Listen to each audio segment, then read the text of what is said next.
Agora você vai aprender todos os segredos do verdadeiro panetone tradicional. Além dos ingredientes corretos e de muita qualidade, um dos segredos é deixar a massa descansar em várias etapas e sovar até atingir o chamado ponto de véu. E tem um truque muito importante na hora da secagem dos panetones que eu vou te ensinar nessa aula incrível. Agora vamos fazer a esponja.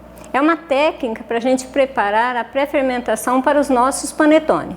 Utilizar água, a farinha de trigo e o fermento fresco. A gente coloca num bol, de preferência de vidro, primeiro o fermento, a água para diluir esse fermento aqui. Dissolve o fermento. Diluiu.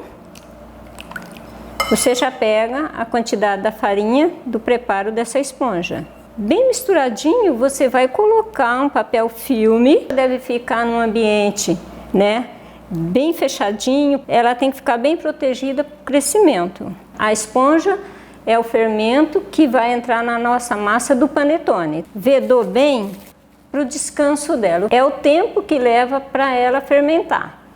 De 15 a meia hora. A nossa esponja já fermentou, ela já cresceu, né? Preparar a massa do panetone. Não parece uma esponja? Olha aqui. Qualquer massa que você fizer, você pode fazer na bancada, na sua casa ou na mesa, tá? Na mão mesmo, sovando ali da batedeira, vai facilitar o teu trabalho. Esse gancho é para bater massas pesadas, no caso do panetone, tá? Vamos colocar aqui as gemas. O açúcar da receita. Vamos bater só um pouquinho esses dois primeiros aqui, ó. Já vem a manteiga em temperatura ambiente, eu bato um pouquinho mais, tá? A esponja, olha como que ela tá ficando bonita, olha.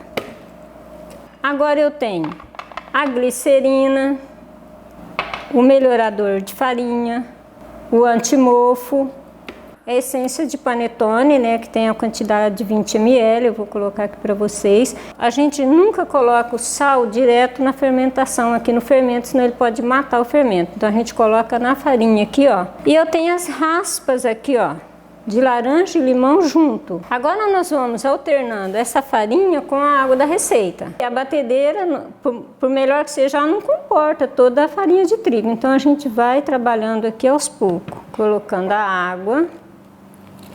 Se tiver muito calor, até prefere trabalhar com uma água gelada, para você ter ideia. Batendo, alternando a água e o restante da farinha. Depois que tiver tudo misturadinho, a gente bate com uma força maior. Vou misturar.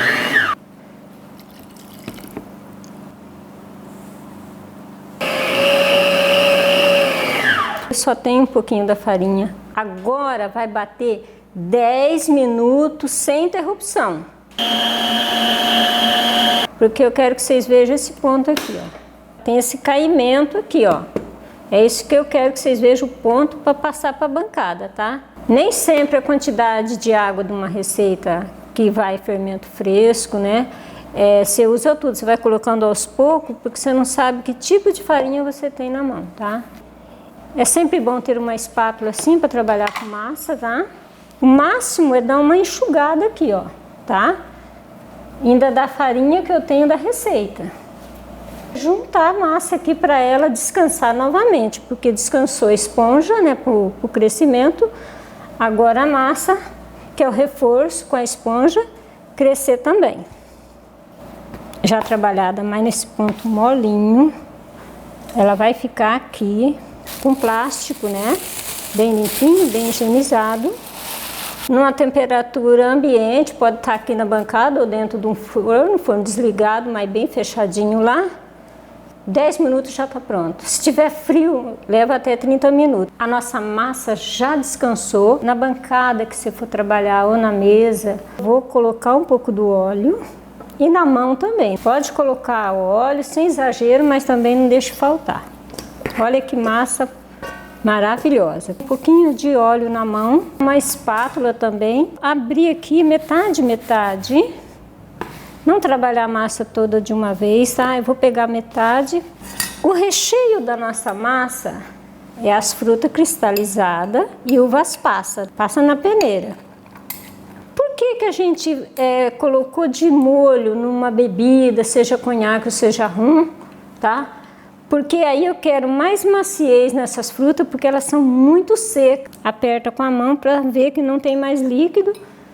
Fica muito mais saboroso colocando dessa forma, tá? Vamos colocar agora o nosso recheio. Então a massa do panetone, ela é assim, ó. Macia, você rasga ela com a mão.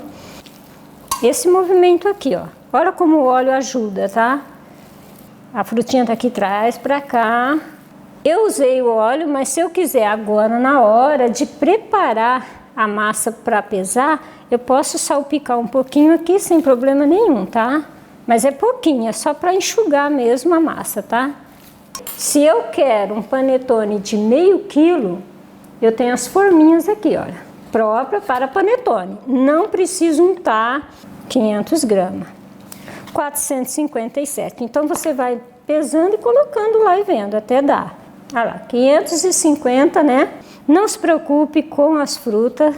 Depois disso, você tem que, com as costas da mão, apertar muito bem essa massa.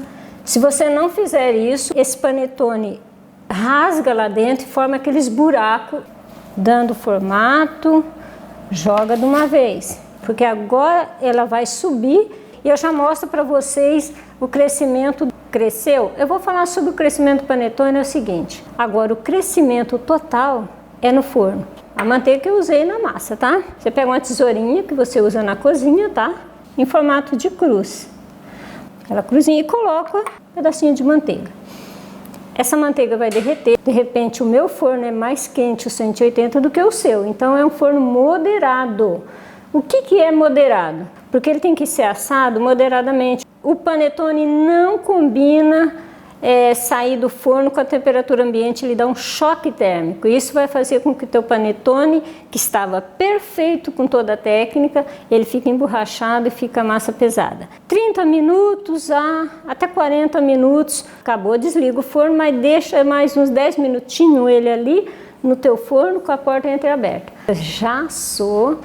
Vou mostrar para vocês aqui, olha. Esse é o nosso panetone verdadeiro, com as frutas aparecendo nos recheios. O que isso está fazendo na bancada dos panetones? Essa engenhoca aqui. Gente, isso aqui é uma técnica perfeita. Eu tô trazendo essa ideia para que você entenda melhor o seu panetone. Quer ter o panetone macio sem prejudicar a massa? Coloquei esses canos de PVC e fiz essa engenhoca para dar uma ideia para vocês. Coloco, encapei bonitinho, esterilizei tudo, né? E vou mostrar o porquê e como fica esse panetone, tá? Ele ainda quentinho, palito para churrasco, tudo bem? Na posição correta para não ser no meio. Ele tem que atravessar, tô fazendo devagarzinho, porque essa armação, no outro dia, passou 24 horas, eu vou retirar essas varetas, aí sim eu vou embalar o nosso panetone para conservação. Já secaram por 24 horas, como eu mostrei aquela técnica, né? E aí combinar a decoração linda assim, né? Então o que eu fiz? Eu peguei aqui o pincel, eu tenho aqui um pó de decoração, dourado, lógico, né? Olha lá. E o que eu fiz? Eu só peguei o pincel, já deixei elas todas muito mais bonitas, tá? E vou decorar meu panetone de frutas, tá? O chocolate em tablete. Então esfria ele aqui manualmente mesmo, tá? Deixa cair se você achar que deve, né? Na forma, olha aí. Vou colocar mais um pouquinho, que é um chocolate fracionado. Vai diferenciar o preço do teu panetone nas vendas. Aí você vai vender mais, né? Bem desses fininhos, ó.